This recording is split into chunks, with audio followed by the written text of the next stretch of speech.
So I've had a few people ask me what I thought about the Tony Awards this year, so I felt that that would probably be a good topic for the next vlog. And these are my thoughts on the 2010 Tony Award ceremony. First of all, I felt that Sean Hayes did a excellent job of hosting the awards this year.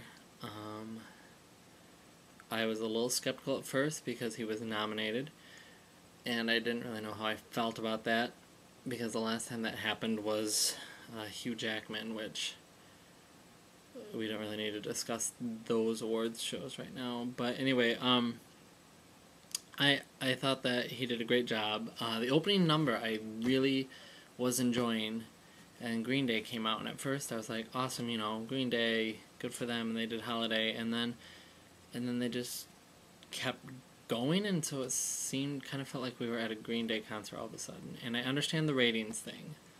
I get why Green Day was on.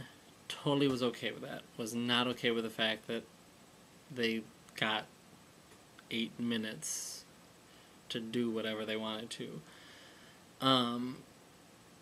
I was surprised that Catherine Zeta-Jones won.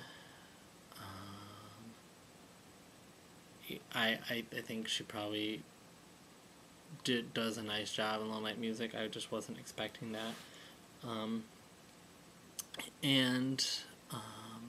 Well, first of all, going into it, I wasn't really expecting a ton, because, let's face it, when you have a year that a revival of La Cage aux Folles has the second most nominations, you're not really looking at a good year. And then the other thing that was surprising to me was that of the 4 nominations for Best Score this year, 2 of them were plays, which is not really saying much for Broadway right now and the music that's coming out of it. But good for Enron and good for Fences for having original scores. The thing that I had the biggest problem with this year were the performances by Matthew Morrison and Leah Michele, and here's why.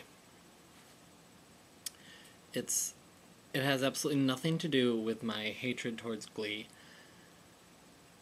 What I did not appreciate was the fact that Ragtime was nominated for a Tony for Best Revival, and Christiane Noel was nominated for Best Leading Actress in a Musical, and she sang Back to Before. And by saying Back to Before, I mean she started halfway through the song and got about 90 seconds of airtime.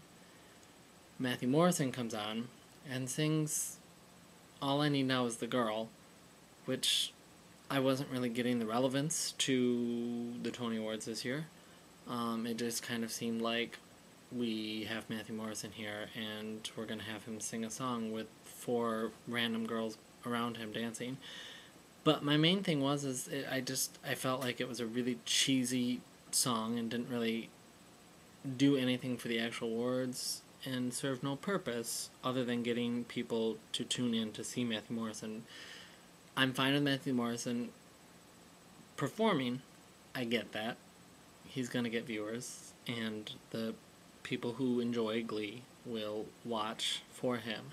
He gets done, which he took about 3 or 4 minutes of airtime, and then Leah Michele comes on from the audience singing Don't Rain on My Parade.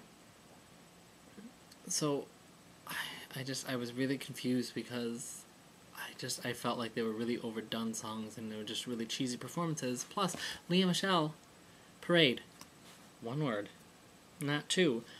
And then what I loved is right after she got done, they went to commercial.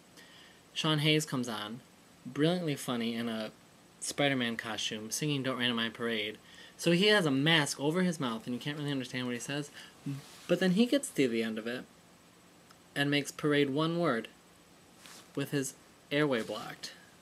So Leah Michele, get better. Love, Rob.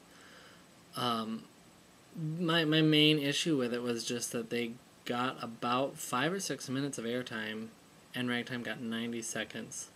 La Cage aux Folles also didn't get to sing the entire song of The Best of Times. And yeah, I really had an issue with it, and I get it for the ratings, but I wasn't a fan of that, and it kind of ruined it for me. But overall, I felt that Sean Hayes was great, and he was kind of the highlight of it for me. But what I thought was funny is that Lea Michele's performance kind of got like an applause that was just very polite. And then when Matthew Morrison came on to join her for a bow, everyone just kind of was applauding because they performed, not because it was anything spectacular. So there's that. It wasn't the best year. It wasn't the worst year. There have been worse by far, and I've been watching since 1996. So, anyway, those are my thoughts. Feel free to comment here. And, yeah, that's all I got.